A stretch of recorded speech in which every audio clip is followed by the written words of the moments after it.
Assalamualaikum warahmatullahi wabarakatuh, teman-teman semua. Apa kabar? Semoga hari ini kita berada dalam keadaan sehat walafiat ya. Nah, untuk pertemuan hari ini jangan lupa untuk mengisi daftar hadir. Pada pertemuan sebelumnya, kita telah mempelajari mengenai pengertian surat, pengertian korespondensi, fungsi surat, sampai jenis-jenis surat. Adapun hal yang perlu kalian ketahui adalah tujuan dari penulisan surat. Tujuan dari membuat surat adalah untuk menyampaikan pesan atau informasi. Yang kedua, untuk memperlancar arus informasi. Dan yang ketiga, untuk membuat si penerima paham dan mengerti terhadap isi surat sehingga komunikasi dapat berkelanjutan. Nah, untuk hari ini kita akan membahas mengenai ciri-ciri surat. Apa saja sih ciri dari sebuah surat? Yuk langsung saja kita masuk ke pembahasannya. Baik, sebelum masuk kepada ciri-ciri surat, ada ciri pembeda antara surat dengan karangan tulis lainnya. Nah, seperti yang kita ketahui, selain surat, di luaran sana kan terdapat karangan tertulis lain, seperti cerpen, novel, puisi, dan lain sebagainya. Nah, menurut Lamuddin Finoza, yang menjadi ciri pembeda antara surat dengan karangan tertulis lainnya adalah yang pertama, penggunaan kertas, yang kedua, penggunaan model atau gaya, yang ketiga, pemakaian bahasa yang khas, dan yang keempat, pencantuman tanda tangan. Adapun secara terperinci, ciri-ciri surat itu meliputi yang pertama, surat adalah pesan tertulis. Nah, umumnya surat dianggap sebagai sebuah pesan tertulis di atas kertas. Namun, sebenarnya surat memiliki makna yang lebih luas, terutama di era digital seperti sekarang ini ya. Contohnya saja, misalnya email atau electronic mail.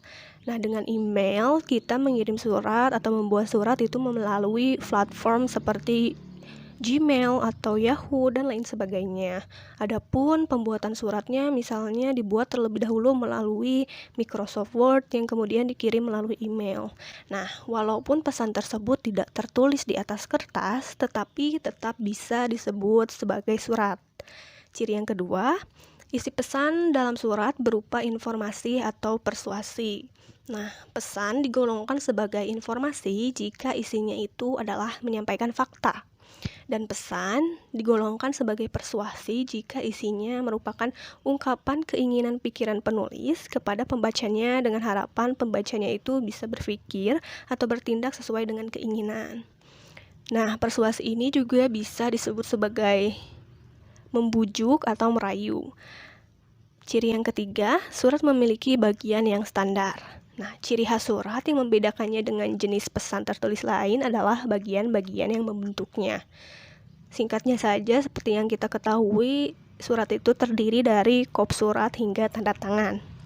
Ciri yang keempat, surat memiliki bentuk standar.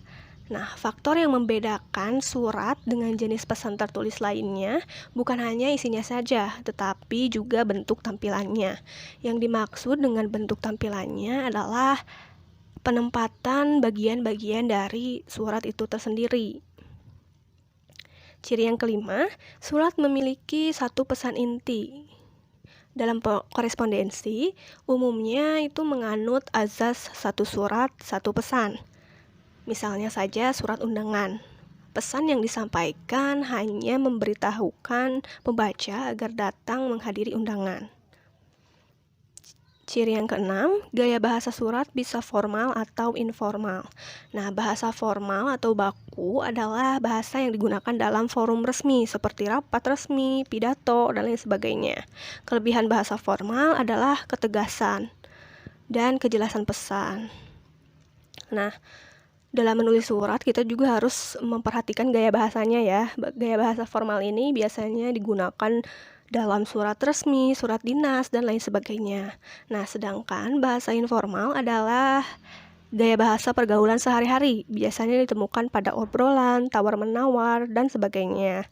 Nah, bahasa informal ini lebih ekspresif daripada bahasa formal, sehingga memungkinkan untuk menunjukkan rasa tidak suka, kecewa, dan lain sebagainya. Nah, biasanya bahasa informal ini sering digunakan dalam surat pribadi.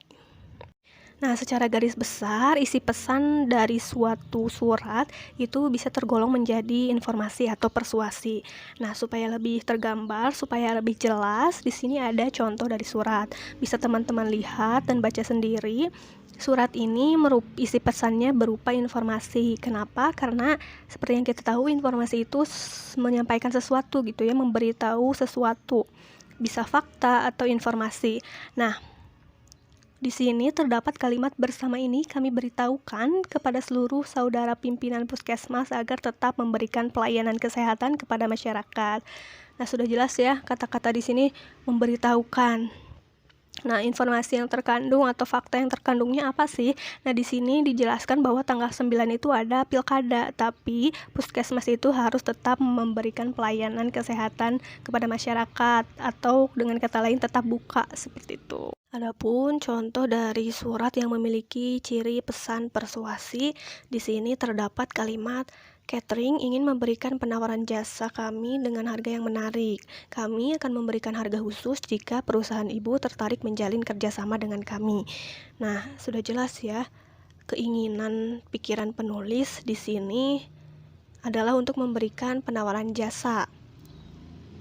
Nah, penulis juga membujuk atau merayu pembacanya ini dengan akan memberikan harga khusus jika perusahaan itu tertarik untuk menjalin kerjasama. Nah, itulah perbedaan antara pesan informasi dan pesan persuasi. Baik, untuk pertemuan kali ini dicukupkan sekian saja. Setelah tadi kita membahas mengenai ciri pembeda antara surat dengan karangan tulis lain, ciri-ciri surat itu tersendiri hingga mengidentifikasi ciri pesan informasi dan ciri pesan persuasi. Semoga apa yang Ibu sampaikan dapat kalian terima dan pahami dengan baik.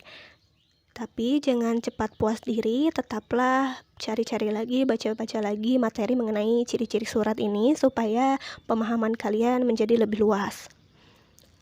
Nah, untuk pertemuan hari ini jangan lupa untuk mengisi daftar hadir, kemudian semangat terus dalam belajar online-nya. Untuk pertemuan minggu depan, Ibu tunggu kehadirannya. Terima kasih. Wassalamualaikum warahmatullahi wabarakatuh.